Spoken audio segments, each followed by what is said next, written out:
Bismillahirrahmanirrahim. Alhamdulillahi Rabbil Alamin. Wassalatu wassalamu ala Sayyidina Muhammadin wa ala alihi wa sahbihi wa barik wa salim.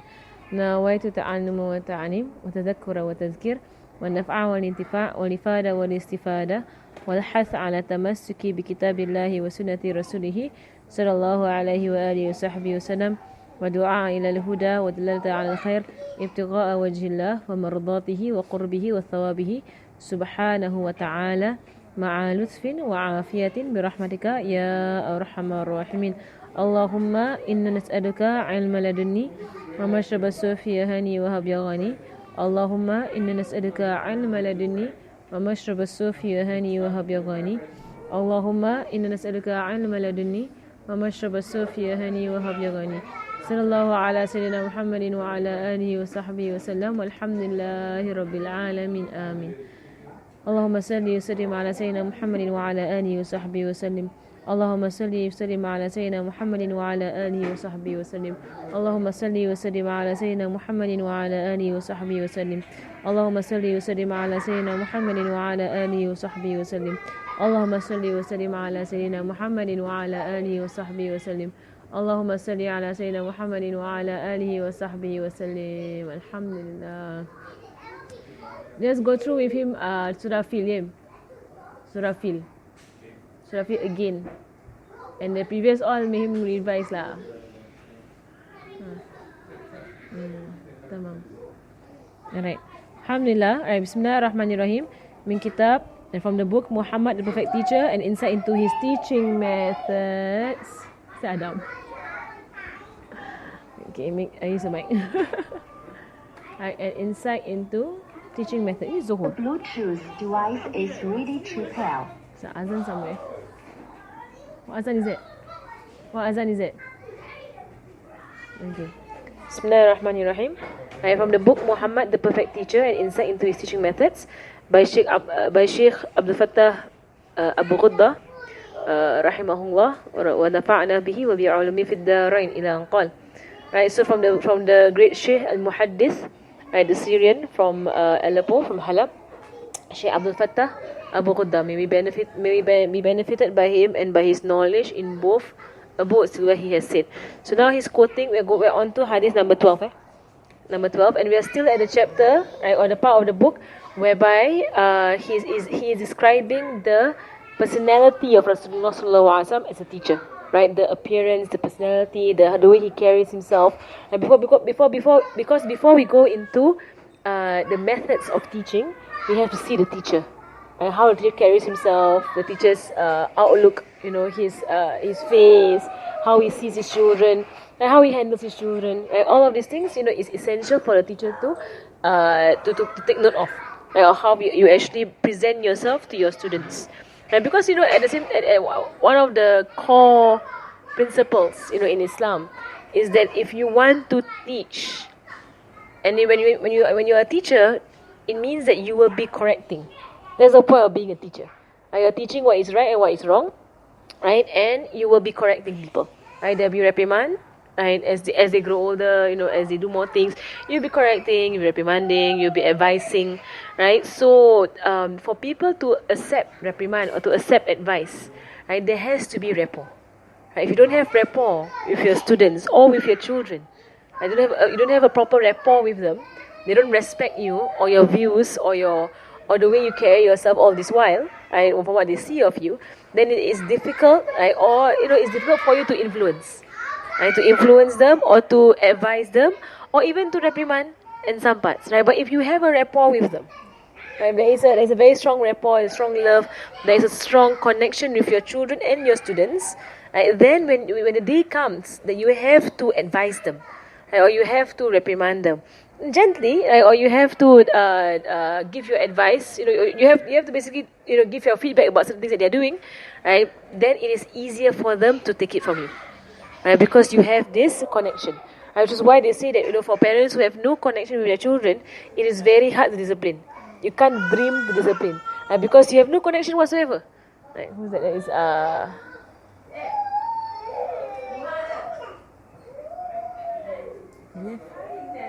he left without his bottle.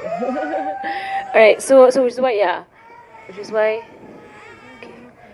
which is why if you don't have that kind of standing with your children or with your students, then it's very hard for you to actually discipline them, right? Because they will reject lah.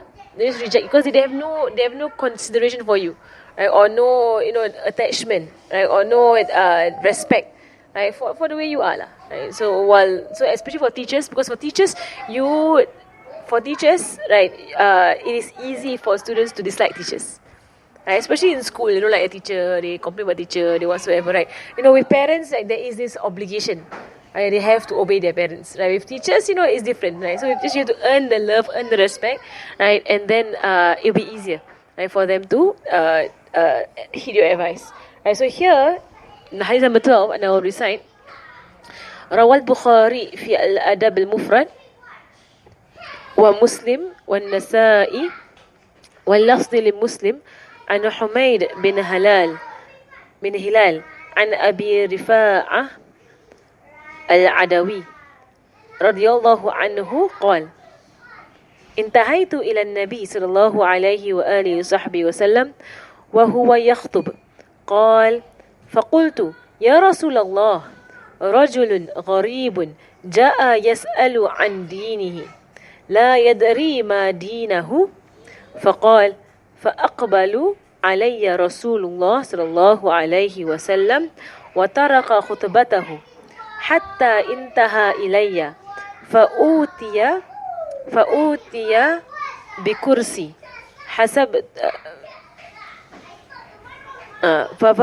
فأوتي بكرسي حسبت قوامه حديدا حسبت قوامه حديدا قال فقعد عليه رسول الله صلى الله عليه وسلم وجعل يعلمني مما علمه الله ثم أتى خطبته فأتم آخره. Right, so this hadith, right, is mentioned, by one of the Sahaba. So Imam Bukhari, he narrates in Adab al-Mufrad, and Imam Muslim, Imam Nasa'i, all of them narrate in their respective books on the authority of Abu Rifa'ah bin Adawi radiyallahu anhu, who said, I came to Rasulullah sallallahu alaihi wasallam while he was delivering a lecture. Right, so he was tengah khutbah. He was in a khutbah, delivering a lecture. Right, it is not mentioned here that whether it's a Friday khutbah or not, but it's a khutbah that he was delivering. So he came to Rasulullah sallallahu alaihi wasallam while he was giving a khutbah. And he came right up to this friend. So Rasulullah was on the pulpit, right, on the mimbar, and there was the Sahaba were listening in, and this Sahabi came right up to the front and spoke to Rasulullah sallallahu alaihi wasallam, right? And they all, because they are Bedouins, right? They're strangers, they don't know the adab of the situation. So everyone's in Rasulullah sallallahu alaihi wasallam, he comes right up and then he shouts out. Right? He shouts out and he says, Ya Rasulullah, I'm a stranger who came to find out about my religion. I don't know anything about my religion. Teach me. Right? So he just came up, and said, I don't know anything about religion. I'm a stranger. Rajulun, gharibun. I'm a strange man who have come to learn my religion. La yadri dinahu. I don't know my religion. Right, so it's a student coming up to Rasulullah sallallahu alaihi wasallam. So Rasulullah turned towards him, and we know when Rasulullah turns towards a person, he turns his entire body towards the person. So not just the face or the head, but the whole body, right, turns towards the person, facing the person. And then he stopped his khutbah. He came down. Right, a chair was brought for Rasulullah sallallahu alaihi wasallam, and he sat down. Right, and the Sahaba said, I think the legs of this chair was made of steel. And Rasulullah sat on the chair. And he began to teach the man what he needed to know of Islam. And then he went back to his pulpit and he continued his khutbah. He continued his lecture. Right, back then, mashallah. Right, they can just stop for a while. Everybody wait. Okay, I'm going to talk to this man first for a while. Teach him what he needs to know. And then come back. Right, and here we understand that why did Rasulullah do that? Like, why did he leave the entire khutbah like that? And then he go and speak. He went to speak to this man who didn't know anything about his religion, and then he continued. The reason is because this man, he's a stranger. So Rasulullah can't tell, right, if this man, how long will he stay? Is he here for a while? Is he passing by? Is he or he doesn't even know the character of the man also. So if he had said to the man, wait for a while, let me finish my khutbah, would the man have gone off? right? Or would have caused the man to leave the religion. Right? Because you don't know the character of the man, the personality of the man, you don't know anything about the man. Right? Who is this man? Right? But he just came and said, I want to know my religion. Right? Whereas, on the other hand, Rasulullah knows the Sahaba. The Sahaba who were present at the majlis, like who was into his khutbah, he knows them. He knows their character. He knows their patience. And they know him also. And they live in Medina. Right? They live in Medina. Right? So, if he left for a while, and he got off the pulpit, right, and spoke to this stranger no one knows anything about him, nor do they know where he came from. Right? What is he doing there? Right? It's a man who is a stranger. He himself said, I'm a stranger. I don't know anything. I don't know anybody. Right? So when you weigh both types of students, the first type of student, they are going to wait there, and you know that they will wait because they're a Sahaba. They're used to you, right? And they live there. They live in Medina anyway. Right? Whereas the other man, you don't know his background. You don't know anything about him. He has come and asked things of you. Right? So what do? Right? You actually prioritize the one you don't know. Right? Because the one you know, you can always contact them, you can call them back, you can talk to them later. Right? But the one you don't know and is asking right now, it is compulsory on him to actually address him. Because it could be that the man just came into Islam, has no clue how to pray or how to fast or anything about Islam. Right, so at that moment in time, it is necessary for Rasulullah to actually stop and teach the man just the essentials of the religion, right, enough to hold the man, right, so that he will understand the important things and then let go. Then now the man is now taken in. Right, so if he wants to hang around and learn more, he can. Right, but if you just say to him, wait, let me finish my khutbah first. To a people who will wait anyway, right, then the man might just go off. I don't know where the man went, right? So that's why. So you see, it is compulsory that when somebody comes to you, right, and they don't know, and they're asking you a question that is dire, right? It's a serious question. You don't know anything about the religion, or you don't know, or they want to enter into Islam, or someone comes to you and says that I have issues with Islam and I want to leave Islam, for example, or someone comes to you, I feel like I want to enter Islam, but I don't know a few things, and I have a few issues. It is compulsory on you at that point to make it your priority to address it. It's actually compulsory, it's wajib. That you need to stop whatever you are doing and you need to address what is going on because it's a matter of someone's faith. It's a matter of iman or no iman. So it's, subhanAllah, from here we learned it from the Hadith of Rasulullah. So in his commentary of Sahih Muslim, Imam Nawawi rahimahullah said, this Hadith demonstrates Rasulullah humility, kindness, compassion and accessibility to the Muslims. Anybody who wants to speak to him could go and speak to him. Like anybody. So there is no formality, there is no nothing. You just come to his house and knock his door. Right? And ask Rasulullah to speak to you. Right? His kindness, his compassion, his humility, how he did not find that it was how dare you come up to me and talk to me and giving me a lecture. Because it is the adab that you should wait. You should actually wait for him to finish. But these are Bedouins. So Bedouins, they don't know anything about, must wait lah, don't know how to wait lah, queue whatever. They just come in and they just bash through. And they just talk to whoever is there, right? Because they don't know the culture of the people. So, but to see people from where they come from, right, is also kindness and compassion. To see their background, how their backgrounds are, right? It also demonstrates that a seeker, a student, must be well mannered when speaking or questioning an alim, right? So you should be well mannered now when you go and ask them anything, right? So here the man, he was very direct, but he was not rude. He just came out and say, he didn't even think he was doing anything that was not normal. He thought it was fine. Everyone's sitting there and he's up there. Then you talk to him.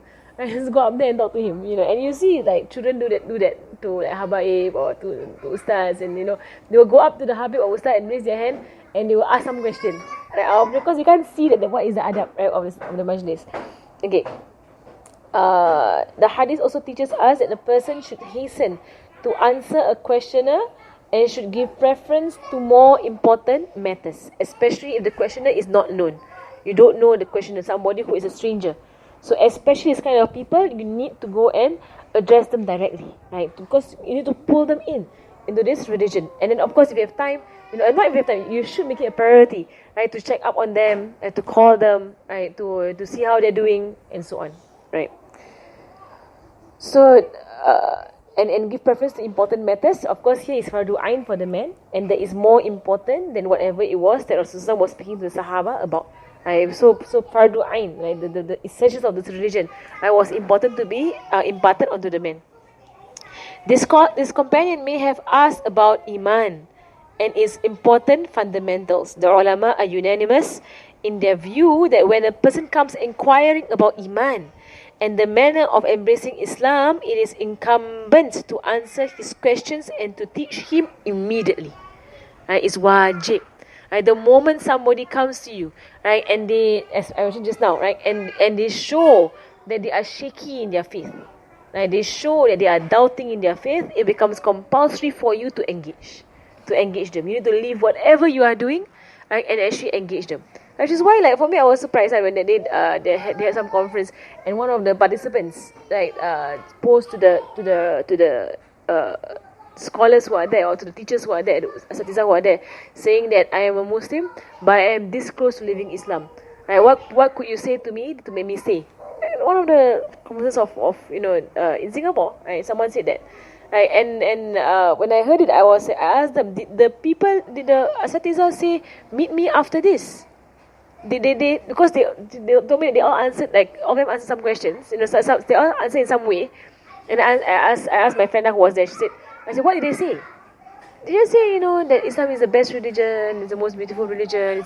They said, and I said, did any one of them say to him, meet me after this? Did any one of them say that? Say, meet me after this. Wait for me down here. Find me. Right? Or say, give them your number, give them your email, find me on Facebook, contact me. Right? Something. Right? Because, if somebody is on the verge of leaving the religion, a one-liner will not help them. Because if they're on the verge of leaving, they have issues. They probably have a lot of issues in their heart. A lot of issues. And they can only be addressed one-on-one. It cannot be addressed, in a general way. It can only be addressed one-on-one. Because it's like somebody with diseases. The doctor needs to go through the entire body, right, to see where are the tumors, where are the diseases, where should the medication be applied. Right? They need to actually go through the entire thing. You can't just give a general prescription. Right? If somebody is a lot of complications in them, you actually have to go through one by one, address it. Right? So that's why it says here the ulama are unanimous about it. If somebody comes to you and they are in turmoil about their faith, right, you cannot turn away. You cannot. It's haram on you. And you cannot say that I have no time. They say, I'm busy right now, I have too many things to do. Like, could you just come to my classes? Like you just tell them stuff like that. Like, no, you actually have to put aside time. You have to, because it's a matter of somebody's akhirah. Right? Somebody's heaven or hell. Right? So it's already a matter of that. If you see it that way, it's a matter of heaven or hell for that person. Right? Then what in this world that you could do that is more important? Right? To help this person save his akhirah. Right? So, or if somebody is interested in Islam and voices out to you, I'm interested in this religion, I've been reading about it, right? And then, but I have a few issues about it, right? Straight away, either you address that person yourself, right? Or you say, okay, call this person, right? This ustad, right? This ustad can answer you. Call him, right? Or even better, you say, give me your number, I tell ustad. So ustad can chase, like in a way. Sometimes you give them a number, they won't call because they feel too shy. Or you come and you bring them by yourself. That means you take them by the hand and you bring them to the ustad. If you know it, they won't go by themselves. Right? Because it's a matter of faith. It's a matter of faith. So here you see Rasulullah SAW, a man came, he's new, doesn't know anything. Rasulullah saw that it was compulsory at that point to leave whatever he was doing. How many of us, if you're in a khutbah, and a newcomer were to come, you're teaching, and come and say, I don't understand anything about this religion, I don't believe it, or something like that. Straight away, you'll be like, wait, come here. Right? And you will have to address that person, right? To talk to him one-on-one. So you see how Rasulullah is, MashaAllah, how he stopped his khutbah, he addressed that person, and Muhammad, he made sure that person was satisfied, right? Before he actually continued with the Sahaba who are used to him. Right? How they actually weigh, So it says here, so it's incumbent to answer this question and to teach him immediately. It's compulsory, it's wajib. And if you don't, you are sinning. If you know somebody who is in turmoil about their faith and you don't help them, then you are sinning. And you are actually sinning. The reason for Rasulullah SAW sitting on the chair was to enable others to hear his words and to see his noble countenance. Right? So it was in no way to actually elevate himself. He's not someone who elevated himself. Sallallahu alaihi wasallam. Right? But he actually said a bit elevated for people to see him. Right? And for people to hear his words clearly. That's why sometimes you see the ulama or the habaib, right? They will sit on higher chairs. Right? And so someone who says, oh, it's not of the sunnah to sit on a chair, because some sit on the floor. He used to sit on the floor, but he also had instances whereby he sat on a chair whereby when the audience was too large. It was a big audience, then he would go on to a higher platform. Right? So even at the last Hajj, the farewell pilgrimage, right, he went up the mountain, like a bit, so that everybody can see him. Right? And because if he was on the ground with everybody else, nobody can see him. Right? So it's just a practicality, but it's nothing to do with arrogance or elevate yourself whatsoever. So Habib Omar does it. Habib Omar will sit on a chair, right? But not because he wants to sit on a chair, right? But it's because for people to see him clearly, because he helps. You can see the face of a teacher who's speaking. If you can't see his face, then it's a bit hard for you to actually follow him in the lecture. Right? And Sheikh Abu Fatah Abu Ghuda says this hadith shows that it is permissible for a teacher to sit on a chair while teaching. Standing all the time is therefore not compulsory. Right? You don't have to stand all the time while teaching. You can actually sit. Right? If a teacher feels tired, sit on a chair. Right? So for me personally, if it's a small group, I don't bother. Right? Because there's no need. So then people put stuff for me or whatever, I won't sit on it. Because in the society also, like all my ustazas and ustads and habaib and hababas, if it's a small group, they don't bother sitting on the chair. And they don't like it people actually put things for them. Right? Because it's more of, when they put stuff for them, it's more of honouring them. Right? But it's not really to elevate them, but it's to honour them when they put stuff or to make them sit higher. Right? So they won't. If it's a small group, they won't. Right? Only when it's a big group, right, and people at the back can't see, right, then they will sit on the chair. Right? So then only they will accept a chair. Right? Other than that, they won't accept a chair. And so you must understand also when they don't accept the chair, or when they try not to sit on a higher platform or on a more comfortable seat and everybody else on the floor. Right? So it's more of the adab of the people. Right? But they do sit up when it's a big group. I mean, there's a reason for it. Alright, hadith number 30. Any questions for the hadith? Any questions for the hadith? No, it's clear hadith, eh? Right. Hadith number 13. Rawal Bukhari wa Nasa'i wa Ibn Majah an Sharik ibn Abi Namir أنه سمع أنس بن مالك رضي الله تعالى عنه يقول بينما نحن جلوس في المسجد دخل رجل على جمل فأناخه في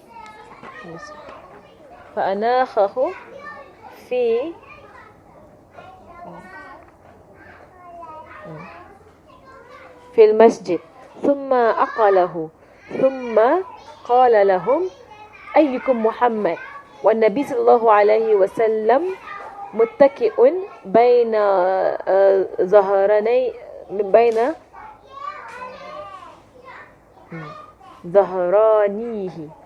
ظهرانيه فقلنا هذا رجل الأبيض المتكئ فقال له رجل يا ابن عبد المطلب فقال له النبي صلى الله عليه وسلم قد أجبتك فقال له الرجل يا محمد إني سائلك ومشدد عليك في المسألة فلا تجدن علي في نفسك فقال سل أما بدا لك فقال أسألك بربك ورب من قبلك الله أرسلك إلى الناس كلهم فقال اللهم نعم فقال فأنشدك بالله الله أمرك أن نصلي الصلوات الخمس في اليوم والليلة قال اللهم نعم قال فأنشدك بالله الله أمرك أن نصوم هذا الشهر من السنة قال اللهم نعم قال فأنشدك بالله الله أمرك أن تأخذ هذه الصدقة من أغنيائنا فتقسمها على فقرائنا. فقال النبي صلى الله عليه وسلم اللهم نعم.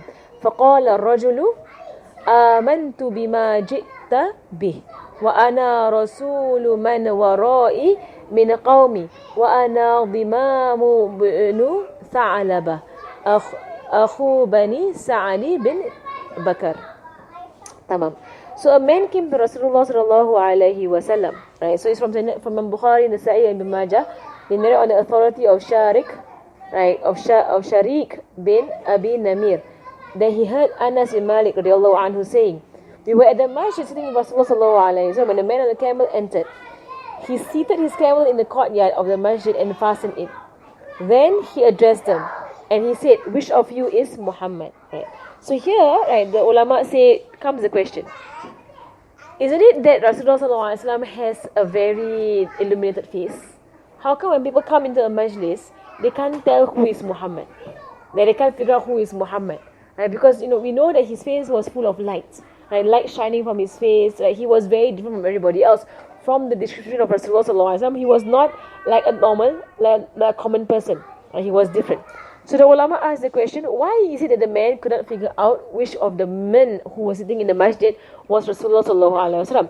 First reason is that because Rasulullah sallallahu alaihi wasallam, right, he would sit down in the halaqah with his companions and they will all be at the same level, right, in the same circle. Right? So it will not be obvious who is the head of the halaqah.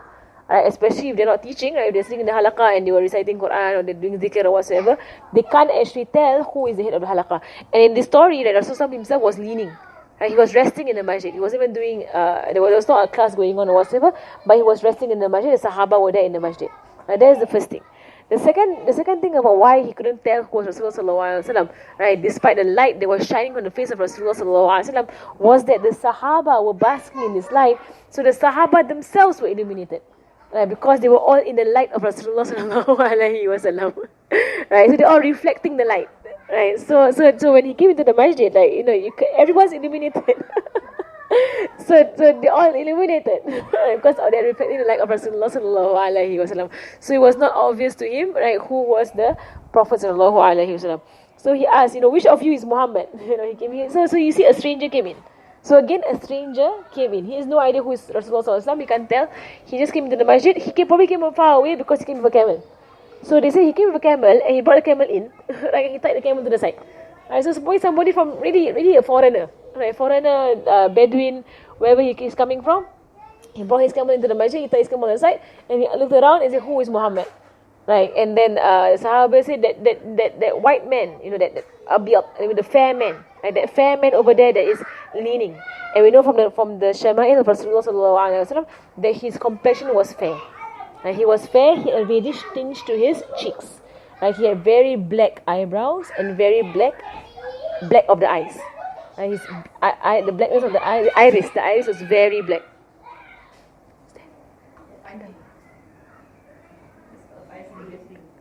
Alhamdulillah. Oh yeah, when all boys come together. So they're having fun, alhamdulillah. Okay, so this Rasulullah was described, right, to have his face. He was very fair, right? Not very very fair. He was described to be not dark skinned, right? Nor was he pale fair.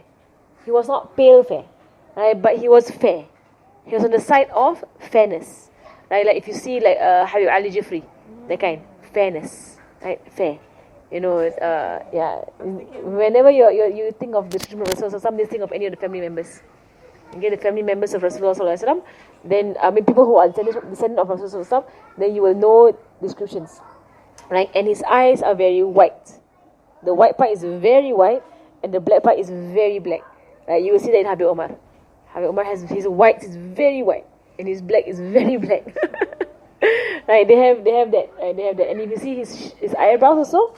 It's like Rasulullah, whereby they are full eyebrows, right? And they come very close as if they're about to meet but they're not meeting. Right? As if they're about to meet but they're not meeting. Right? If you look closely, you will see that.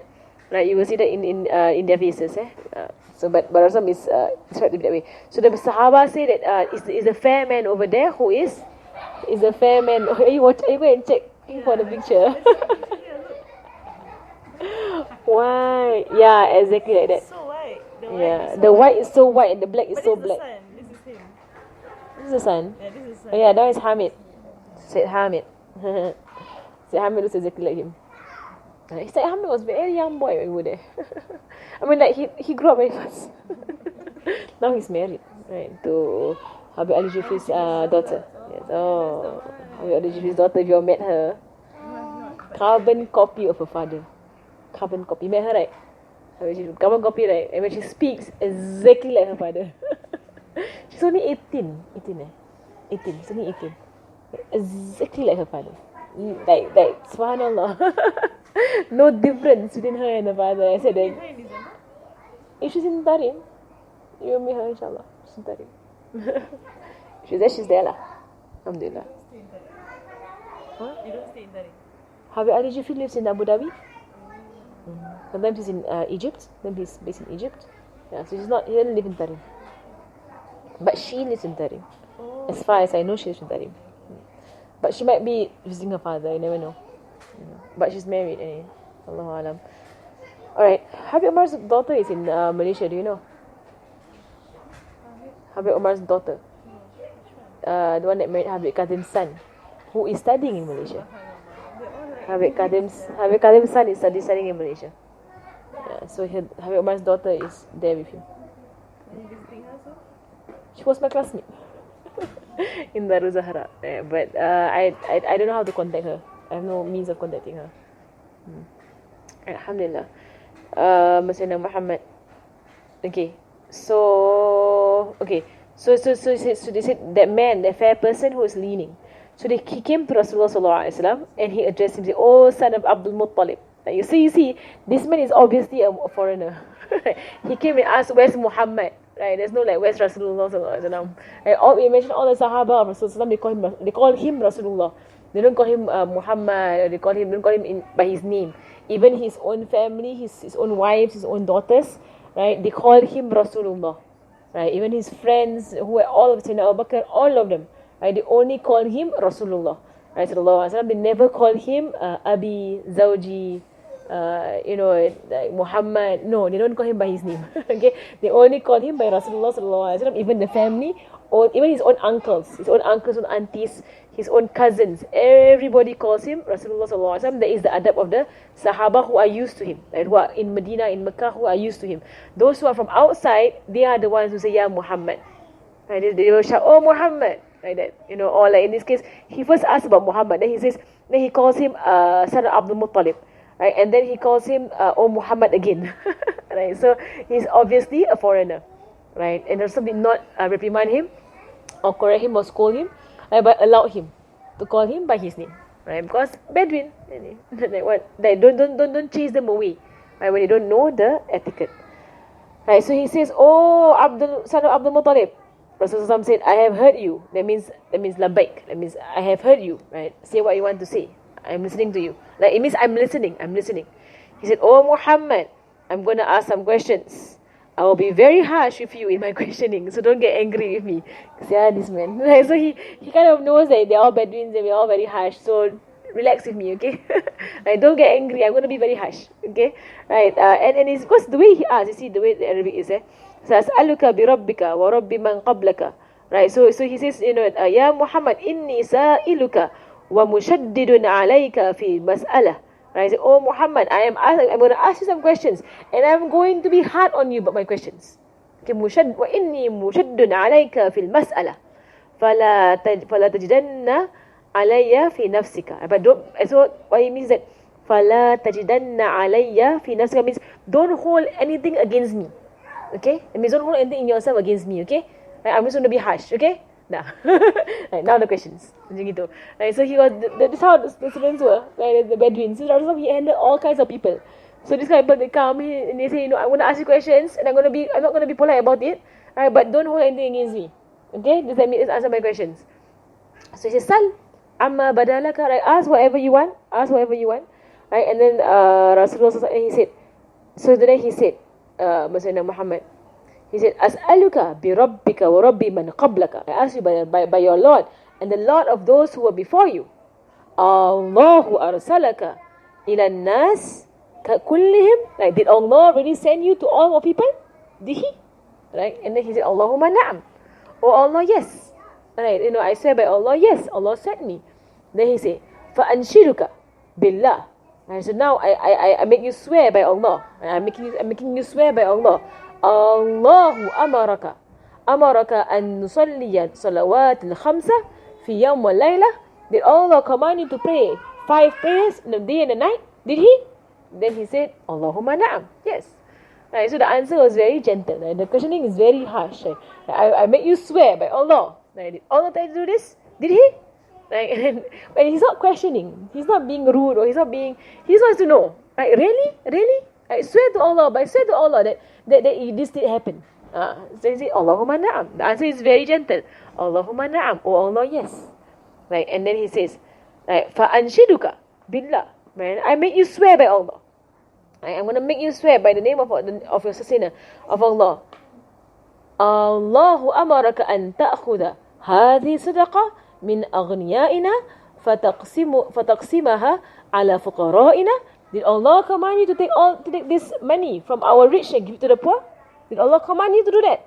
Right, and then he said, Allahumma na'am. Of course. Oh Allah, yes. Right, in a very gentle answer. That's all. Like, there is no defensive or like, like you don't mean like, wow, how dare you ask me that kind of things, like, nothing. Just, yeah, Allah did. Very gentle. So like, especially for a teacher, when a student asks you like a question, and I must train myself. Sometimes like when I'm teaching and they're like, are you sure there's a hukum? And sometimes as a teacher, you're just, yes, I'm very sure it's the hukum. I've learned this from my teachers, right? And try to be as gentle as possible. Like, because sometimes some students, they can be very rude.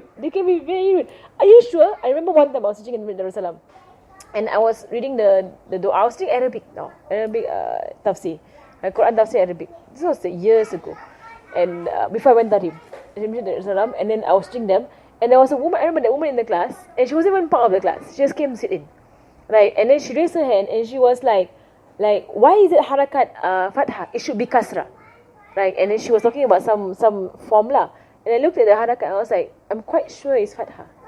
And she said, no, it should be kasra, right? Because she's talking about another form, but actually it's fi'il majhul. It's not the fourth form. She's talking about the fourth form, right? I'm using a majhul form. So she was questioning me, and I was like, at the time I was a bit like, and I got unsure about myself. And I was like, I'm pretty sure that's the harakat. That's how I memorized it. And she was like, no, I think you made a mistake. Some students are very... And then I said, okay, I'll check it out. And then I went home and I checked it out. It's correct. It's correct. But some people are just, like the way they ask. They're just so, like, are you sure there's a hukum? Are you sure there's a hukum? Are you sure it's haram? Are you sure? There was once with Haba Maryam. There was a student who was like that. With Haba Maryam. And Haba Maryam should ask the parts of the wudu and everything, right? And the student was like, are you sure you have to actually wash that part? And Haba said, yes. And it's Hababa tau. And then the student was like, can you ask Habib Ali Mashhur, who is her father, her father, the Mufti of Tarim? And Haba was like, and who did I take from? Then my father. You think what, I'm making this up? I saw Haba was like, wa ana akhuz mimman? Haba was a bit like frustrated. Irritated. Then Haba stopped. As'aluhu. That's all. She stopped. I will ask him. Okay, I will ask him. And I'll get back to you.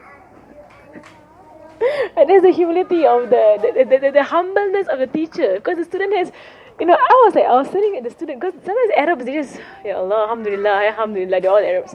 Alhamdulillah, right? Some of them, they just, but the thing is that it's very rude to say to your teacher, can you ask your sheikh? Because I think you got it wrong. They kind of thinking like, oh Allah.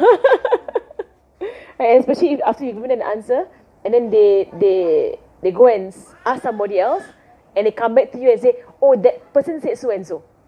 That kind of thing. You already answered them. And they're not satisfied with your answer, they go and ask somebody else. Okay, if you want to ask someone else, go ahead. Go ahead. You can go and find other opinions, but don't try to come back and correct your teacher, right? Because your teacher heard a different opinion. She probably learned a different opinion, right? So you try to do that, and I can know before also. People come back to me and say, "Oh, my teacher said what?" And I say, "Okay, I learned this, all right, and maybe there's a different opinion. You're free to take whatever you want to take, okay? But I'm not sure if you're trying, are you trying to convince me onto your opinion?" For me, I take what my teacher say. That's all. I take what my teacher say, and subhanallah, and our day is really a situation whereby people who have not studied religion deeply, or even what would I say deeply, even just the surface, they've not studied very well, and you ask for dalil, they ask for proofs, they ask for hadith, they ask for Quran, as if you are a muhaddith, right? And if I say to you, okay, Bukhari number 25, the hadith, you'll be like, Google. Like, would you know if I say hadith number 1502? I have no idea what hadith is also. Right? But would a person know? No. And then you ask questions as if you know, as if you memorize Sahih Bukhari, you memorize Sahih Muslim, as if you know all these things, and as if you know the difference between different types of hadith. Right? It's the entire science, different types of hadith, as if you have studied all of that. Right? Subhanallah. But again, the sunnah of Rasul as a teacher, learning teaching techniques, as a teacher, right?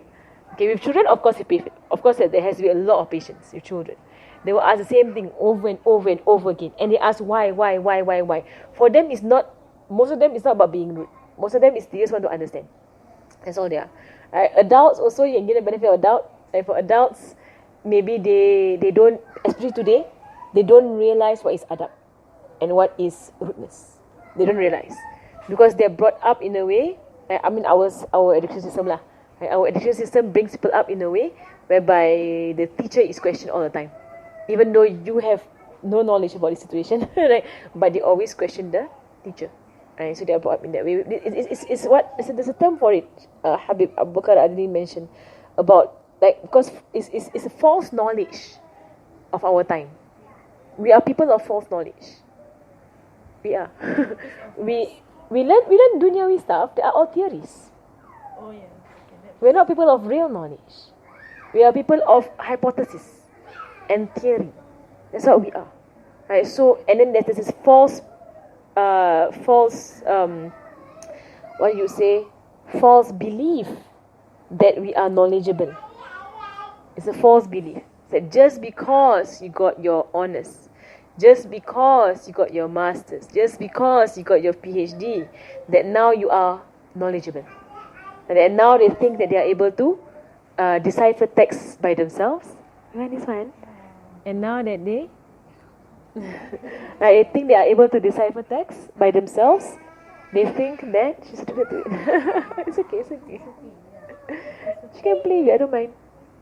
Talk. Don't want. Alright. Right, they think because of this, having learned this and that and whatsoever, having certificate, PhD, masters, whatever, right? People now assume that they are knowledgeable. So when they look at the Quran, I'm a knowledgeable person, I'm well read, right? So when they read all this stuff, whereas they have not learned the basis of their Fardu Ain. Fardu Ain is nowhere. Right? Fardu Ain is nowhere. Arabic is zero, and they want to decipher stuff. Right, subhanallah. I mean, it's subhanallah. It's like, but subhanallah, when I see this kind of traditional ways of education, right, the more they learn, the more humble they get, and that is real education. And the more they learn, the more humble they get about what they don't know. Right, and there's a story which Sheikh Hamza told once about there was a great muhaddith, right, who knew a lot of hadith, right, and I told the story before also that there was a man that came to him. Right, and basically this in the Maliki madhab, they do only one salams after prayer. Assalamu alaikum. Right, and they don't do wa rahmatullah. Right, it's assalamu alaikum wa salam and that's it. Right, in the Maliki madhab. Right, so the man saw another man saying assalamu alaikum wa rahmatullah, assalamu alaikum wa rahmatullah 2 times. Right, and then the man said, where do you learn the second salams from? And then he said that from his hadith, and he quoted the hadith. And the man said, I've never heard that hadith before. Right, and then the first man said, well, do you know all the hadith? Right, and the scholar said, well, no, I don't know all the hadith. Then the man said, well, would you say you know 2/3 of hadith? And the man said, I won't say that. I won't say I know 2/3 of all the hadith. Then the man said, well, you say you will know half of the hadith, because the scholars are muhaddith. Well, you say you will know half of all the hadith. Then the man said, well, the scholar said, yeah, I would think maybe half. I will give myself half of the hadith. Then the person said, well, then put the hadith I just said to the other half. The one you don't know. Right? And then the scholar, the muhaddith, he laughed. Like, that's humble, they're so humble. Right? He laughed. True. It might be the other half. I never heard of it in my life. Like, alhamdulillah. Which is why it's sad lah. People say, oh, there's no hadith about it. Do you know all the hadith? Then you go so quickly about a situation. Oh, there's no hadith, there's no dalil. Do you know all the dalil? You can say there's no dalil. Do you know every dalil in this world? Do you know all the books? Do you know all the proofs? Do you know? Most of the people, they don't know. Just parroting. It's all just parroting. Right? And whereas, if you look at there are dalils. There are a lot of things people say there is no dalil, there is dalil. Right? There is, but just go around parroting without deep knowledge of the affair. Right? Alhamdulillah. Okay, so he asked the question, and he said, Allahumma na'am. Then he goes on and he asks for the methods of the religion, right? He says, فَأَنْشِدُكَ بِاللَّهِ اللَّهُ أَمَرَكَ أَن نَّصُومَ هَذَا الشَّهْرِ مِنَ السَّنَةِ. And I ask Allah, I ask to swear by Allah. I ask by Allah's name, for you to swear by Allah, that did Allah command you for us to fast in this month? And he says, Allahumma na'am. Yes, Allah, of course he did. And I call, فَأَنْشِدُكَ بِاللَّهِ اللَّهُ أَمَرَكَ أن تأخذ هذه الصدقة. Then we mentioned about the zakat. And then at the end he says, Allahumma na'am. And then the man said, and he was very harsh throughout the questioning. But he just wants to know. Right? So as a teacher, you have gentleness. You answer the student with calmly. Right? Don't be defensive. Right? Try your best not to be defensive. People question you, just answer. Okay? Just answer. Right? Keep your calm, keep your cool. Like for me, I really must train this. So sometimes I get very annoyed. Especially after I said something and then they try to correct it. There was this video, I don't know, online on somebody sent me this video of this imam who was reciting the Quran in the prayer, and somebody in the ma'mum thinks the imam made a mistake in recitation, but he did not make a mistake. The ma'mum is confused. So the imam is reciting. I can find the video that I saw the video that other day. Right, so the imam is reciting. The ma'mum corrects him. Right, the imam stops. Then the imam recited the same thing the imam recited. The ma'mum corrects him again at that same spot. Right, another ayat. Then the imam paused. Then the imam repeated a third time the same thing the imam is very sure of what he recited is correct. Right, and then he continued. And the ma'mum the entire time kept trying to stop the imam. He didn't give up. No, the whole time he was standing, the ma'mum kept trying to interrupt the imam. The ma'mum batal actually. Batal. Yeah, no, because he's not correcting. The imam is correct. So he's trying to correct what he's not sure, what he thinks is wrong. It's not wrong. Then thereafter, the imam ruku, sujud, got up second rakaat. And the imam continued from there, and the imam tried to bring the imam back to that ayat. And then the imam reached another ayat that the ma'mum is talking about. So the ma'mum is confused. It's like it's for example in Yasin. Right? So if you say Yasin,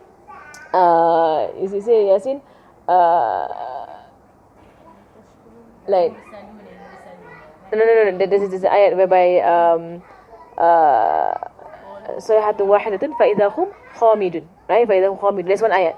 Another ayat صيحة واحدة فإذا هم لدينا محضرون. Right? No, that's ayat. That's ayat.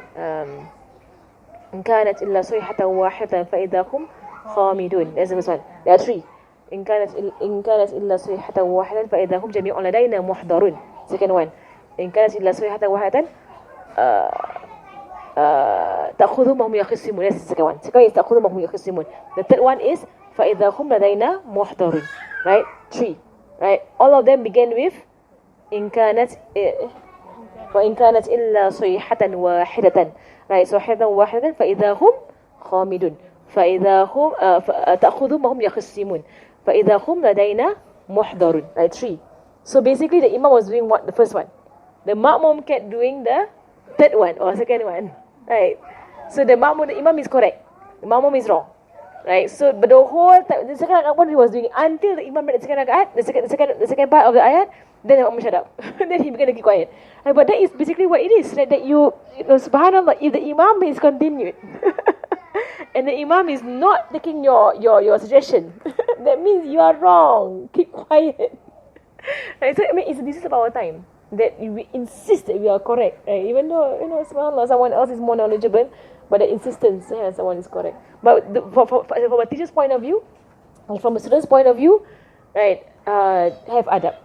Have adab. If the teacher is making a mistake, right, one thing, you don't correct the teacher in front of everybody else. Right, that's the first thing. You don't actually shout out, you know, you're wrong, you know, whatever. But you actually, by the side, text the teacher or stay behind after the class and say that, oh, you read something wrong just now. Right? Oh, okay. That kind of thing lah. Huh? Pass notes. Yeah lah, if you want to lah, you know. And the thing about it is that it is not a glaring mistake.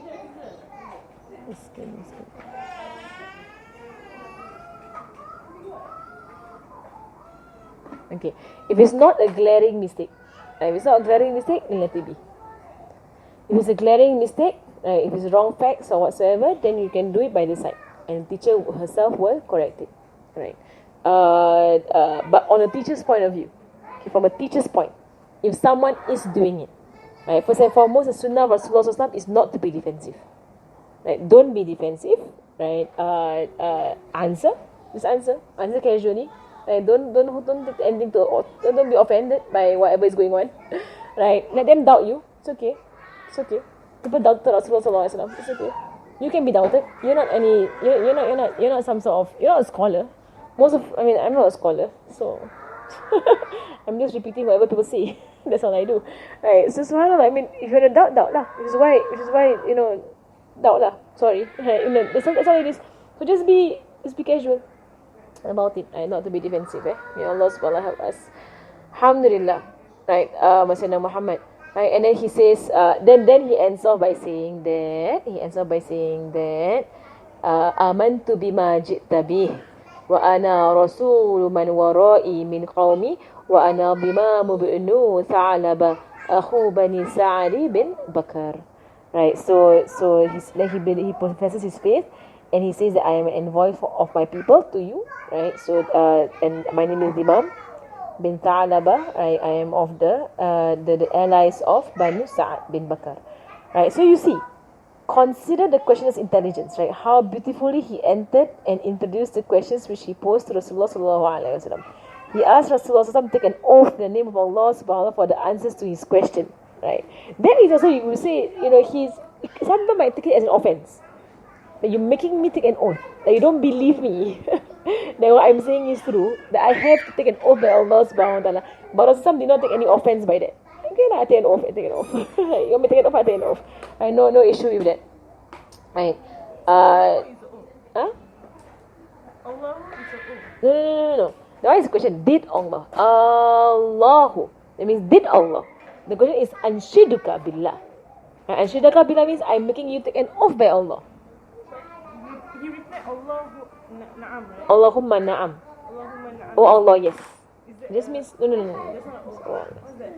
This is Just answer the way. It's a very polite way of answering. Allahumma na'am. Allahu, then is a No. Allahu is the question. Did Allah? Allahu is a question. Yeah. I will explain during Arabic later on. Why is it that way? Yeah. Alright. Can you all play that side, please? Please. Okay, that side. Go.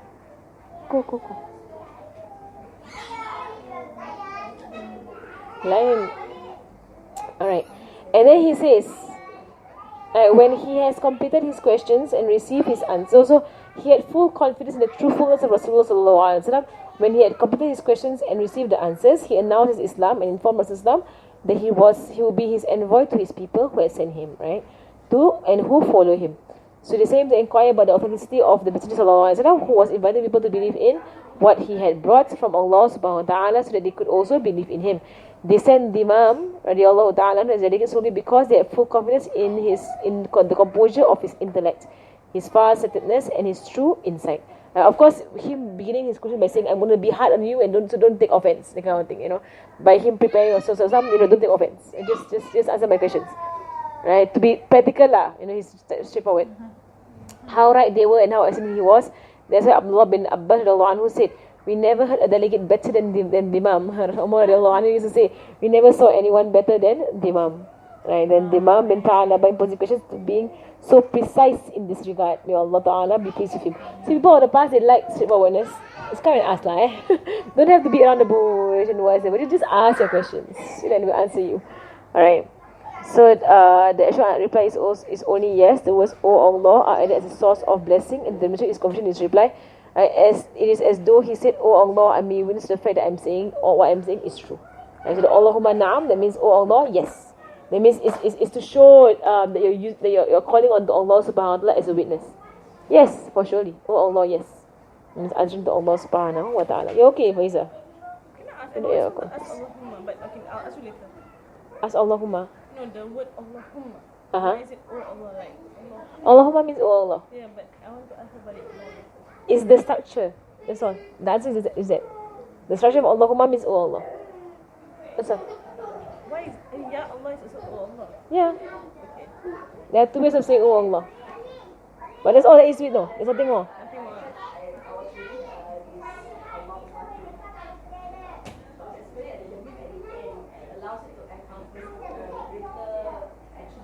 Allah subhanahu wa ta'ala. Allahumma. Allahumma. Yeah, it makes sense. So because it's Allahumma, it's like it's jamak, right? It's like It's not Jama', it's not it's not Jama'. jamak. I'm sorry, not jamak. It's just, yeah, there is a tafsir about it. Right? But it's basically calling on to Allah subhanahu wa ta'ala. That's all.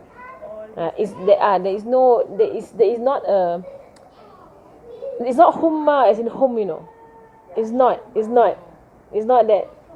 It's a structure. It's a structure by It's itself. like hum is humma, right? Like they. No. Yes, it's Allah, and there's a meme at the back. Okay. You see it? There's no humma. Yeah, I know. I'm asking about that. Yeah, Allah with the mim at the back. So it's not alif lam lam and then ha mim. Allahumma. The shadda is on ka, right? No, the sajah is on the meme. Oh yeah, the shadda is On the meme. Is it double mim? so it's double mim. Should the shadda on the meme lah. So it's not nothing to do with the word home in B. It's not a home at all. Yeah. Because the ha is from the word Allah. When you break the mim, then it makes sense. Yeah, so it's that. When we go into the tafsir of it, you will see it. Yeah, the meme is just later on we'll go into it. Okay, but yeah, don't think of it as two words put together. So sorry, he was saying Allahumma na'am. Yeah. That Allahumma, right? Yeah. Okay. Allahumma na'am. Right, so I mean Allahumma, like it's whenever you call on to Allah subhanahu wa ta'ala, you say Allahumma. Or it's only for Allah subhanahu wa ta'ala. So Right. say Allahumma then Ya Allah. Allahumma is stronger in dua form. Right. Ya Allah is a exclamation. Yeah. Like Allahumma is that you're calling on to Allah subhanahu wa ta'ala, you're about to say something else. Ya Allah, you can just say Ya Allah. And you stop. Okay. Ya Allah. And you stop. Okay. Alhamdulillah. Alright. Okay, hadith number 14 رواه مسلم عن أبي أيوب رضي الله تعالى عنه أن أعربيا عرض لرسول الله صلى الله عليه وآله وسلم وهو في سفر فأخذ بخطام ناقته أو بزمامها ثم قال يا رسول الله أو يا محمد أخبرني بما يقربني من الجنة وما يباعدني من النار قال فكف النبي صلى الله عليه وآله وصحبه وسلم ثم نظر في أصحابه ثم قال لقد وفق أو لقد هدي قال كيف قلت قال فقال النبي صلى الله عليه وآله وصحبه وسلم تبعد الله لا وقال صلى الله عليه وسلم تعبد الله لا تشرك به شيئا وتقيم الصلاة وتؤتي الزكاة وتصل الرحم دع الناقة. تمام. وتصل الرحم دع الناقة. تمام. Right, so here comes the man. Imam Muslim radiallahu anhu narrates on the authority of Abu Ayyub al-Ansari radiallahu ta'ala anhu, who said, right, Sayyidina Abu Ayyub, who said, a Bedouin once came to Rasulullah sallallahu alaihi wasallam while he was on a journey. Right, so he took hold of the reins of his camel, or the nourishing of his camel, of Rasulullah sallallahu alaihi wasallam. Right, that means he went up to Rasulullah sallallahu alaihi wasallam and he took him by the camel. That means he held onto his camel, and he said, O Rasulullah, O Muhammad, inform me of that which will draw me closer to paradise and take me further away from hell. I should have very direct in the questions. Tell me, what will bring me to paradise and what will make me go away from, far away from the hellfire. Rasulullah sallallahu alaihi wasallam remained silent, right, and he looked at his Sahaba, and then he said, for certainly, right, this man, right, he has been given tawfiq, right, or he has been guided. Right, and it shows one of the ways of Rasulullah sallallahu alaihi wasallam, when a good question comes along, his way, he will praise the questioner. He will praise that you have been guided by your question. It means the fact that you came to me and you asked me, what will bring me to paradise and what will bring me far away from the hellfire, and that means the hadith here, he says لَقَدْ وَفَّقَ, لَقَدْ وَفَّقَ أو لَقَدْ خُدِيَ, to the Sahaba. Right, so the man came to him, the man asked a question, he turned to the Sahaba and said, this man has been given tawfiq. Right, this man has been guided, before even answering the question. That means praising the question. It's a good question, and it's an important question, and I'm glad you're thinking about these kind of things. I'm glad that you're actually concerned what brings me to paradise and what brings me away from the hellfire. Right. And so Sayyidina Muhammad, right, so he says here, right, and then Rasulullah asked him to repeat his question by saying Kaifa qulta. Kaifa qulta means what did you say? It means repeat your question. Right, Kaifa qulta. And then he repeated his question, and the Prophet sallallahu alaihi wasallam said, تعبد الله لا تشرك به شيئا. لا تشرك به شيئا. Right, worship Allah and don't ascribe any partners to Him. That will bring you to paradise. وتقيم الصلاة وتؤتي الزكاة وتصل الرحم. Right, so and pray your prayers and give your charity and maintain your family ties. دع الناقة. Right, that means now let go of the camel. Because the man was holding on to the camel, and he came to the summit. Rasul was on a journey, and the man came up and he held the camel. That means he prevented Rasul from continuing on the journey. He has held the camel, and he says, "Tell me what will bring me to paradise and what will let me far from the hellfire. Tell me." Rasul said, "It's a good question, And then he answered the question, and he said, "Now, go. Right, now, let go of the camel." Sallallahu alaihi wasallam. Right. You see that from the hadith, you can tell their culture. And the culture, they're very direct. They're very direct people. They don't like to beat around the bush. They just say things, and nobody will hold things. Nobody will feel small or feel insulted or feel hurt or feel like, why is he like that, or whatever. Like they're very. The elders at that time, they're very practical. Okay, let go of my camel. Go. Let go of my da'an-naqa. This one, da'an-naqa. Right, but it's not, and when you sit with the Arabs in Tarim also, I felt also, they're very direct. They're very direct. And they don't mean anything. So if you're not used to their speech, you might feel offended by how they speak. But they're just very direct people. They just say things. They'll say, until ma fahimti su'ali. Like that. They will say that. You don't answer my question. To the teacher, ma fahimti su'ali. But they don't mean anything. That's how they speak. You don't understand my question. outright. Subhanallah, they don't take anything. Ask that, or the student will ask that? The student. I don't understand your... No, you don't answer my question. So you can say to me that, no, you don't answer my question. That's not what I meant. They're very direct. They're very direct. The Arabs say, this person had been blessed with the opportunity to ask something that is important to him and which he is in need of. Alternatively, he has been guided by Allah Ta'ala in asking that question. The doubt between blessed and guided, guided is from the narrator of his hadith. Both words are similar in meaning, right? Right. So meaning because the it said laqad wuffiqa or laqad hudiya. Right. The aw and the or, right, you have been guided, right, tawfiq. You have been given tawfiq or you have been guided. The doubt is from the narrator of the hadith.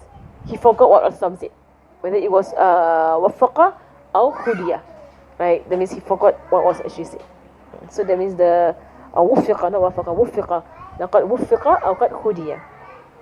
Rasulullah sallallahu alaihi wasallam said this because the Bedouin was holding onto the reins of the camel so that he could pose his question without any difficulty. After replying, Rasulullah sallallahu alaihi wasallam asked him to let go of it. This hadith shows Rasulullah sallallahu alaihi wasallam's absolute humility before the questioner and his kindness towards him despite his uncouth behavior and his asking a question at an inopportune time. At an inappropriate time lah. Right, basically they're on travel and the man came and stopped the camel. Right, ask the question and then Rasul say, I'm on my way. Right, when you answer the question and he can now let me go. Okay, then he went off. Right, alhamdulillah. Right, hadith macam mashallah, you really get a view, an insight into their lives as to how they used to live. Okay, we'll take one more hadith, hadith number 15 there. Right. Sorry, the da'a means what? Da. Da means like Leave. Leave. Da. Wada'a. Wada'a. Da. From the word wada'a. Wada'a means to let go or leave. Da' ma yuribuk ila ma la yuribuk. It's a hadith. Da' ma yuribuk ila ma yuribuk. Right, leave what gives you raib. Raib. What's raib? ذلك الكتاب لا ريب فيه. Leave what does not. Leave what you have doubt in to what you don't have doubt in. Da' ma yuribuk ila ma la yuribuk. Right, there is a hadith. Okay. Hadith 15. روى ابن سكن والطبراني في معجم الكبير وأبو مسلم الكجي في سنن عن مغيرة بن عبد الله بن اليشكري. How you say his name? اليشكري أن أباه حدثه قال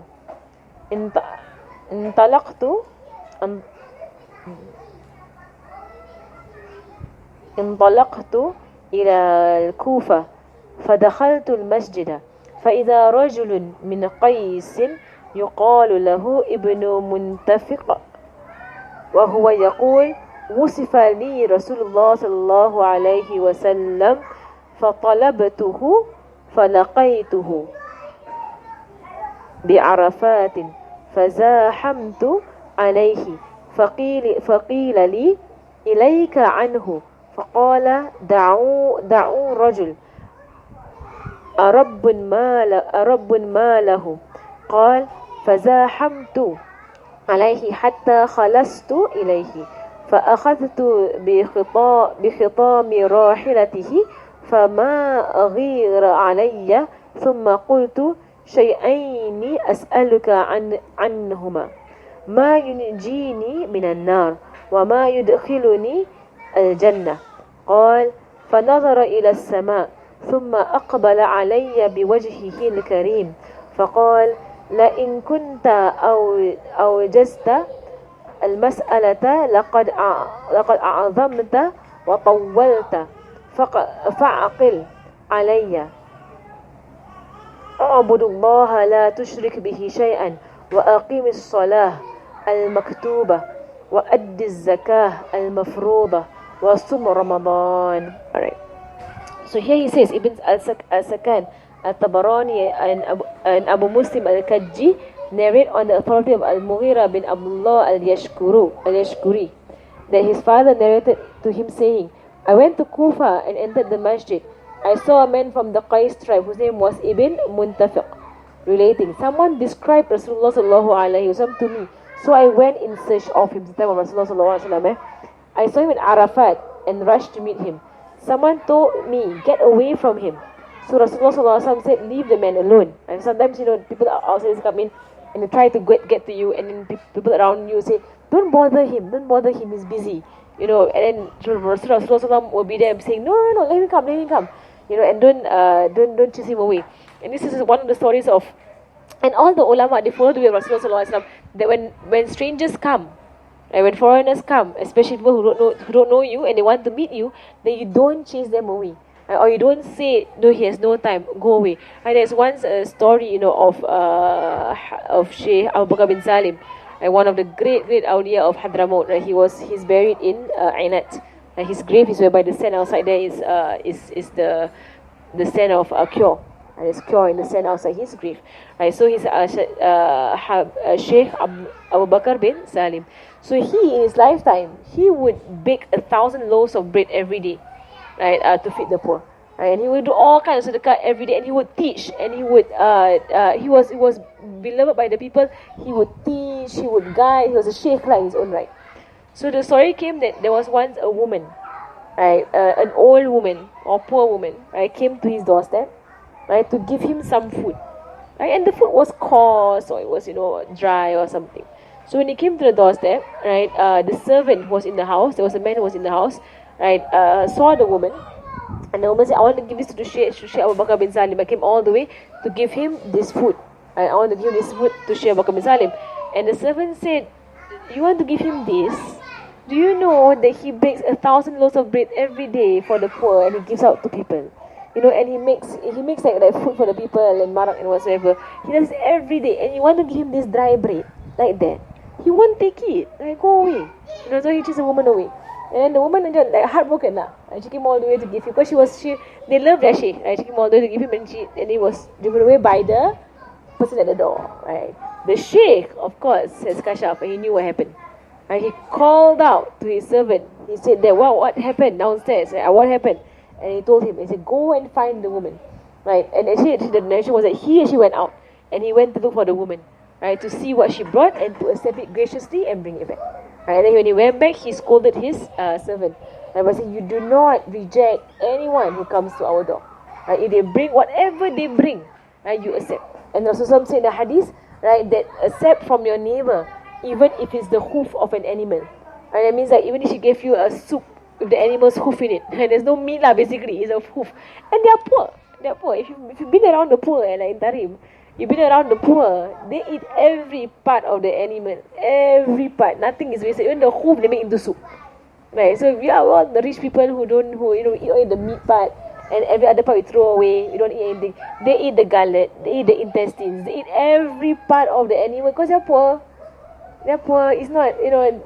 So the hadith comes that even if your neighbor were to serve you something lesser than what you usually eat, you know, something that is like, you know, not your taste, or something that is dry, not so nice whatsoever, graciously accept, right? And do not reject. And don't reject from your neighbor, even if it's the hoof of an animal. Right? There's something to eat from. Huh? Of course not halal. You don't. You can tell your neighbor it's not halal.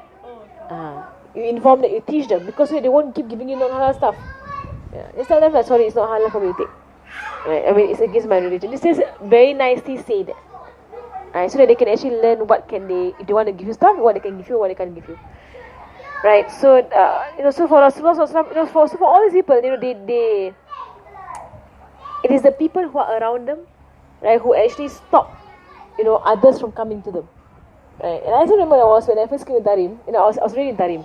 Someone came into Tarim, new, like a new Singaporean, right? And she was, because of course I have my own tartib and my own classes whatsoever lah, right? But then but this person, she's a convert, right? She's a quite a long convert lah, but still a convert lah, right? So she told me that she wanted to ask me whether or not I will have time to teach her family, right? But she told me that someone else, right, amongst the crew of Singaporeans lah, told her, don't ask Farhana anything. She's very busy. And that don't ask Farhana for any favors, don't ask her for anything, don't ask her for classes. She's very busy. Don't bother Farhana. And someone spoke on my behalf. But I never said that. I never said, don't ask me anything. Right, so she said that she was told by someone else not to ask me. Don't ask her, don't bother her.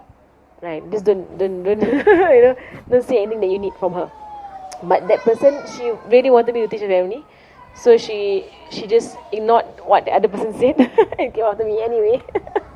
Right, I just said, I just asked lah whether I had time to put aside once a week to come to the family and teach the family. Right, and then I said, I will see, I'll try and make time. And I make time lah. Make time. I mean, but then she told me that someone told her not to ask from me. Right, and then I said, I don't know who speaks on my behalf. Because I never said that. I never said don't ask from me. Right, ask lah. Ask. If I can't, I'll just say it. I will find time. If I can't for now, I'll find time in the future. Right, see how. Like the answer is always see how. Right, but I will not say no. Alhamdulillah. I was a bit like how it is here lah. Like a bit upset that someone answers on your behalf. Without asking you first. It's like Allahu Alam.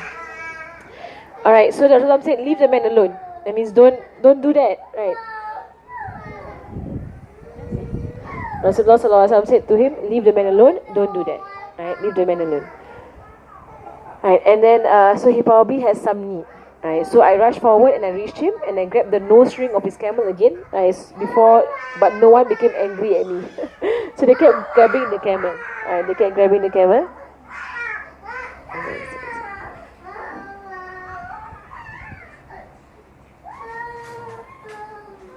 Okay.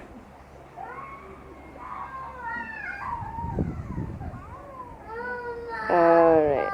Alhamdulillah. Okay, someone destroyed Rasulullah SAW. So he wanted to go to Rasulullah SAW and he was told, get away from him. Right, and Rasul saw and he said, leave the man alone, he has some need. Let him come. Right, so don't speak on my behalf. Right, let him come. Right, and then so he came forward to Rasulullah and he grabbed the camel, right, to make sure that someone go away. And when you hold the camel will stay. So they all know when you grab the camel's nose or the camel's reins, the camel won't go anywhere. Right, so they grabbed the camel and again he asked him about a similar question. He said to him, I have come to ask you two things. What will save you from the hellfire and what will admit you to paradise? Right, same question, And Rasulullah looked at the skies and then turned to me his noble countenance and he turned fully to the man. Sallallahu Alaihi Wasallam and said, your question may be very concise, but the answer to it is very serious and lengthy. So you must fully understand what I'm going to say to you. Right? So to answer the question, he said, worship Allah and do not ascribe any partners to Him. Establish the prayer, pay the zakat, and fast the month of Ramadan. The pillars of Islam. Right? So do not ascribe partners to Allah subhanahu wa ta'ala. Right? Focus on your prayers, your zakat, and your fasting. Fardu ain. Fardu ain. Alright, there's one more hadith. If you want to finish the hadith, then we can, next chapter, we can go into the unit of Rasulullah, or we will stop there lah. So that we don't rush through the hadith. So next week, we will continue on the hadith number 16. Right, mashallah. So for today, right, we see of the lessons that we take from today's lesson is how Rasulullah SAW was always patient with questions. Right, even if it's repeated over and over again. It's a repeated question, over and over again, right, but he will answer the question. Right, he doesn't get offended by people, right, in the way they ask questions, but he understands their background, how they might, perceive things, and not feel that they are questioning him, like, as a prophet, sallallahu alaihi wasallam. And for me, like, when I saw how Maryam do it that way, and I felt like, what's this person? As ask, when she said, ask your father. And at first the response was like, from who? And then she stopped herself and then she said, I will ask him. And she didn't have to ask him because she learned from her father. Right, but her humbleness stopped her. Right, and the humbleness said, and then she made herself say, I will ask him lah. You really want me to ask him? I'll ask him. It's like you are like, subhanallah, Like, it's humbleness, how they answer. And sometimes when you see these people and you learn your fiqh from them, you learn from your hadith from them, all that, like, but it's more of their adab that you are learning. Subhanallah, it's really like nothing more than their adab. They're seeing how they carry themselves, how humble they are. How Maryam, she will never want to be in the center of attention. She will always be pushed forward to make her speak. But she will always like be the one who will just make coffee at the side. She will like serve the coffee and she'll do all other things at the side. She's very laid back. Very laid back, very chill.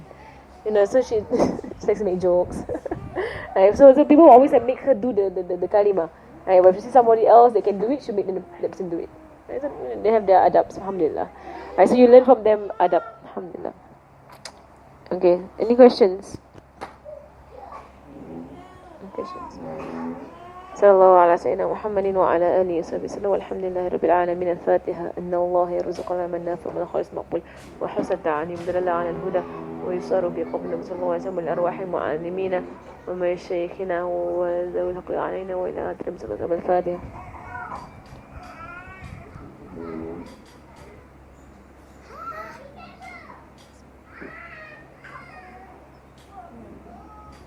بسم الله الرحمن الرحيم. والعصر.